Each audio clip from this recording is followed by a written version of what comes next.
Hello friends, मैं मीनाक्षी बालियान और आज हम आपके साथ एक बहुत ही अधिक चिंतित विषय के बारे में बातें करेंगे और वह है डिप्रेशन। वैसे तो सभी को पता है डिप्रेशन क्या है, लेकिन फिर भी चलो एक छोटी सी चर्चा कर लेते हैं कि डिप्रेशन क्या है। यह एक मानसिक स्थिति है। डिप्रेशन एक मानसिक स्थिति है। इसमें क्या होता है कि इसमें व्यक्ति लंबे समय तक, ठीक है, लंबे समय तक नाखुश रहता है और वह अपने जो उसका कामकाज होता है उसमें भी उसका मन नहीं लगता है, दुखी रहता है, परेशान रहता है। अपनों के साथ उठने बैठने का, उनसे बातें करने का, उनके साथ खाना खाने का भी उसका मन नहीं करता, अकेला रहना पसंद करता है। ठीक है। और इस प्रकार की स्थिति कब पैदा होती है, कब उत्पन्न होती है? जब वह डिप्रेशन का शिकार होता है। ठीक है। डिप्रेशन को हम किस प्रकार से पहचान सकते हैं कि ये जो व्यक्ति है डिप्रेशन का शिकार है? कई बार ऐसा हो सकता है कि हमारे बीच में से ही, हमारे परिवार में से ही या हमारे किसी दोस्त को ही डिप्रेशन की समस्या हो सकती है। हमें कैसे पहचान करनी है कि डिप्रेशन, ये व्यक्ति जो है, ये हमारा भाई है या हमारी बहन है या हमारा फ्रेंड है, ये डिप्रेशन का शिकार है?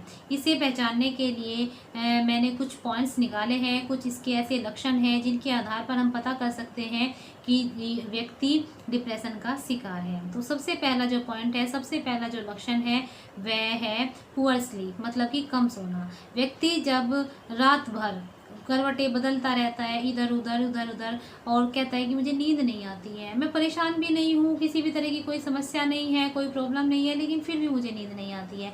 ऐसा नहीं है। व्यक्ति को नींद तभी नहीं आती है जब वह परेशान होता है, उसके मन में कोई बात होती है, कोई ना कोई बात उसको इस प्रकार के संकेत देती रहती है कि तुझे इस समस्या का समाधान निकालना है, लेकिन वह निकाल नहीं पाता। ठीक है। जब वह समस्या का समाधान नहीं निकाल पाता तभी वह परेशान होता है, और उस स्थिति में ही उसका जो मस्तिष्क है वो सही तरीके से कार्य नहीं कर पाता और उसके पूरी बॉडी को आराम नहीं मिल पाता और वो सो नहीं पाता। तो सबसे पहला जो लक्षण है वह है पुअर स्लीप। फिर उसके बाद है इरिटेशन। कुछ व्यक्ति ऐसे होते हैं, आपने देखा होगा कि वे बहुत ही अधिक इरिटेट रहते हैं, चिड़चिड़े रहते हैं, किसी से ज़्यादा बातें करना पसंद नहीं करते, अपनेपन में खोए रहते हैं। तो यह भी एक डिप्रेशन का ही महत्वपूर्ण लक्षण है। फिर है लैक ऑफ फोकस। कई बार हमने देखा है कि हम किसी कार्य को करना चाहते हैं, पूरे तन मन धन के साथ उस कार्य को करना चाहते हैं, लेकिन हमारा जो फोकस है उस कार्य को करने में नहीं लगता। मतलब बिल्कुल भी हम कितना भी प्रयास कर लें लेकिन हम उस कार्य को नहीं कर पाते। और ऐसी स्थिति में क्या होता है, व्यक्ति को गुस्सा आता है, वह चिल्लाता है। कई बार ऐसा होता है कि किसी दूसरे व्यक्ति की कोई गलती भी नहीं होती और फिर भी हम उसके ऊपर चिल्ला देते हैं, और इतना ज़्यादा चिल्ला देते हैं, इतना ज़्यादा अग्रेसिव हो जाते हैं कि हमें समझ नहीं आता कि हम कौन कौन से शब्दों का प्रयोग उसके लिए कर लेते हैं। ठीक है। और बाद में जब नॉर्मल हो जाते हैं तब फील होता है कि भाई हमने उसको क्या क्या बोल दिया। लेकिन ये इस तरह की जो स्थिति है यह एक सामान्य स्थिति नहीं है, यह भी एक डिप्रेशन की ही अवस्था है, डिप्रेशन का ही एक लक्षण है। और इस प्रकार के लक्षण को आपको पहचानना है और इन लक्षणों को आगे नहीं बढ़ने देना है।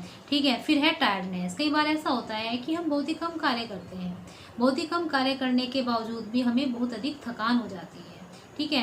और यह भी कब होता है, जब हमारा मस्तिष्क कहीं दूसरी जगह कार्य करता रहता है, किसी दूसरी समस्या को सुलझाने के लिए प्रयास करता रहता है, लेकिन वह सुलझाता नहीं है।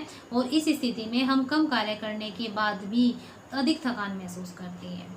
यह भी हमारा एक डिप्रेशन का ही लक्षण है। फिर है निगेटिव थॉट्स। निगेटिव थॉट्स, कई बार व्यक्ति अपने आप को असुरक्षित महसूस करता है, डरा रहता है, सहमा रहता है, और उसके मन में कहीं ना कहीं एक अजीब से बुरे बुरे ख्यालात रहते हैं। तो इस प्रकार का जो व्यक्ति होता है वह कहीं ना कहीं अपने मन ही मन कुछ अपने पुराने ख्यालातों को, उसके अतीत में कोई पुरानी घटना हुई हो उस घटना को दोहराकर डरा और सहमा रहता है, ऐसा मुझे लगता है। तो यह भी एक डिप्रेशन का ही लक्षण है।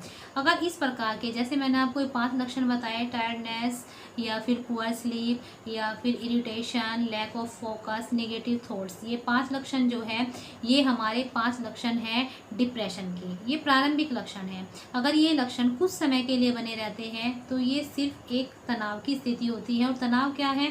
तनाव हम उस अवस्था को कह सकते हैं जब व्यक्ति अपने वर्तमान के समय में, उसके वर्तमान समय में कोई ऐसी प्रॉब्लम है जिसकी वजह से वह चिंतित है, तो उसे आप तनाव कह सकते हो। लेकिन अगर ये लक्षण लंबे समय तक बने रहते हैं, ठीक है, अगर इस तरह के लक्षण व्यक्ति के साथ लंबे समय तक बने रहते हैं तो उस स्थिति को हम फिर डिप्रेशन कहेंगे, और यह एक बहुत ही भयावह स्थिति बन जाती है।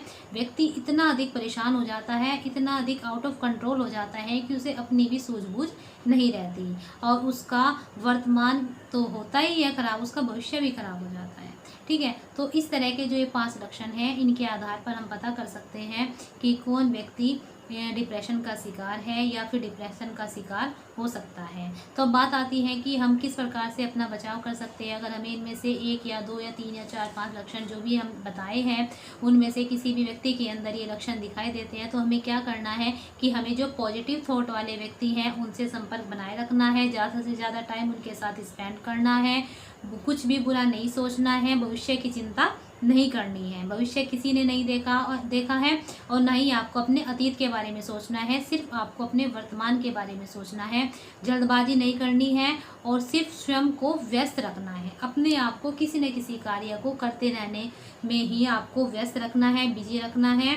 तभी आप मैंने आपको 5 लक्षण बताए हैं, इन 5 लक्षणों से आप छुटकारा पा सकते हैं। तो उम्मीद करती हूँ कि आपको मेरे द्वारा बताई गई बातें समझ आई होगी, और आप इन लक्षणों के आधार पर पहचान कर सकते हैं कि आपके परिवार में या आपके निकट या आप डिप्रेशन के शिकार है या नहीं है। अगर है तो आप इसका किस प्रकार से बचाव कर सकते हैं, ये भी मैंने आपको बता दिया है। Thank you, thanks a lot, धन्यवाद।